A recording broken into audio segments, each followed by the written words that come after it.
అమృత తన పేరు పక్కన ప్రణయ్ పేరు తీసేస్తే తప్పేంటి? ప్రణయ్ హత్య కేసులో నిందితులకు శిక్ష పడినప్పటినుంచి అమృత మళ్లీ ఇంటర్నెట్లో ట్రెండ్ అవుతుంది. మొదట్లో అమృత ఇన్స్టాగ్రామ్ ప్రొఫైల్ పేరు అమృత ప్రణయ్ అని ఉండేది. రీసెంట్గా అమృత ఆ పేరును మార్చి ప్రణయ్ పేరు తీసేసి అమృత వర్షిణి అని పెట్టుకు. దీంతో ఆమె ప్రణయ్ని మర్చిపోయింది.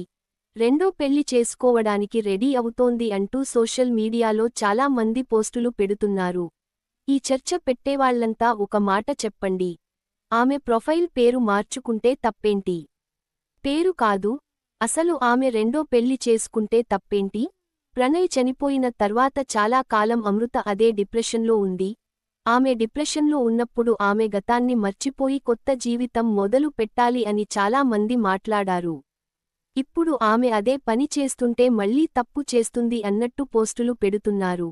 ఇదేం లాజిక్? ఎవరు అవునన్నా కాదన్నా ప్రతి మనిషికి జీవితంలో ఒక తోడు అవసరం. ప్రతి అమ్మాయి జీవితంలో ఖచ్చితంగా ఇద్దరు వ్యక్తులు చాలా ముఖ్యం. కన్నతండ్రి, కట్టుకున్న భర్త. కాని అమృత విషయంలో ఆ ఇద్దరు ఇప్పుడు లేరు. ప్రణయ్ చనిపోయి దాదాపు 7 ఏళ్లు అవుతుంది. ఇప్పుడు అమృత ఇంకో పెళ్లి చేసుకుని కొత్త జీవితం ప్రారంభిస్తే తప్పేంటి? ఆమె అలాగే పెళ్లి చేసుకోకుండా ఉంటే చనిపోయిన ప్రణయ్ తిరిగి రాదు కదా. అమృత కొడుక్కి తండ్రి లేని లోటు ఎవరు తీరుస్తారు? ఎవరు అవునన్నా కాదన్నా తన తల్లి బాధ్యత, తన కొడుకు బాధ్యత చూసుకోవాల్సింది అమృతే.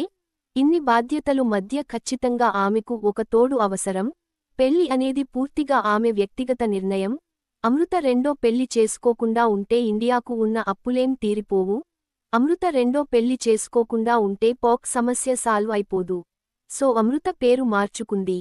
అమృత రెండో పెళ్లి చేసుకుంటుంది అనే సోది కంటే ఏవైనా పనికొచ్చే పోస్టులు చేస్తే బెటర్ అంటున్నారు అమృత సపోర్టర్స్.